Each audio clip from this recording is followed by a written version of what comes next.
নমস্কার, Rupa's daily diary থেকে সবাইকে স্বাগত। আজকে আমি বানাবো আলুর খোসা ভাজা।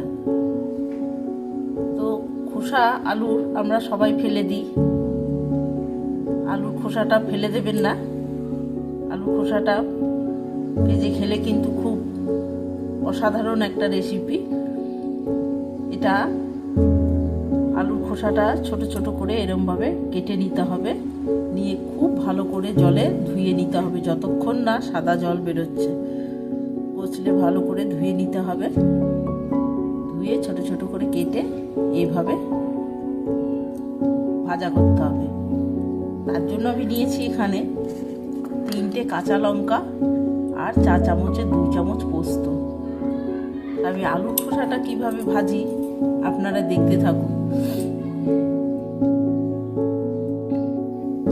আমি কড়াই বসিয়ে দিয়েছি গ্যাসে, কড়াইতে তেল দিয়ে দিলাম। তেলটা একটু বেশি পরিমাণ দিতে হবে।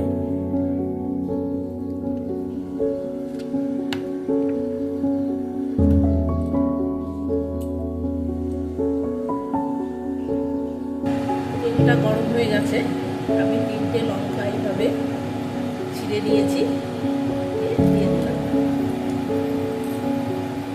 লঙ্কাগুলো একটু আমি ভেজে নেব।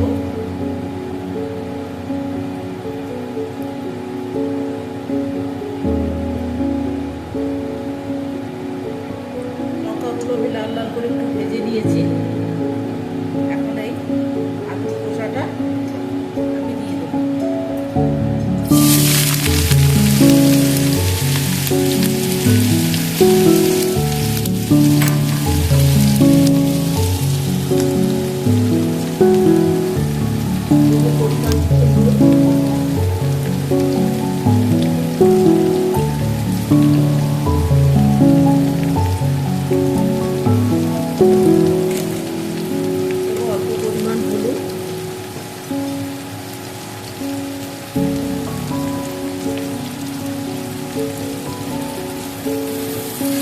আলুর খোসাটাকে আমি ভালো করে ভাজবো, একদম লাল লাল করে, একদম মুচমুচে করে। মুচমুচে আলুর খোসা ভাজা গরম ভাতের সাথে একবার খেয়ে দেখবেন, অসাধারণ লাগে।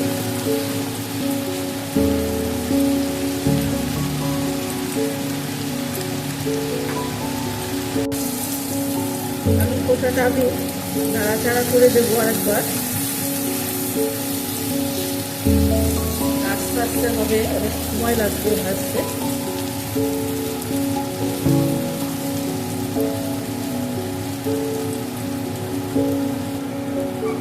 আলুর খোসাটা কিন্তু লালচে হয়ে এসছে, আমি কিন্তু আরো কিছুক্ষণ ভাজবো, এখনো ভাজতে হবে, আর একটু কড়া করে ভাজতে হবে, মুচমুচে করে।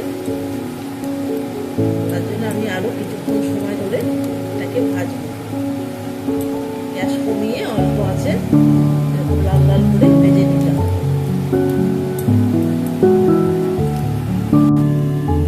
আলুর খোসাটা ভাজা আমার রেডি হয়ে গেছে। এখন আমি 2 চামচ পোস্ত নিয়েছিলাম, পোস্তটা উপর থেকে ছড়িয়ে দেবো।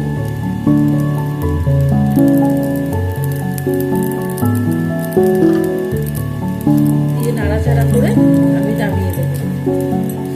মুচমুচে আলুর খোসা ভাজা রেসিপি আপনাদের কেমন লাগলো অবশ্যই জানাবেন।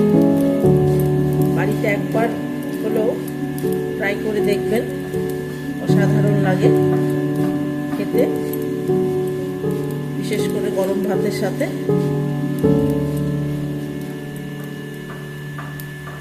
লাইক, কমেন্ট, শেয়ার করবেন। আজকের মতো টাটা।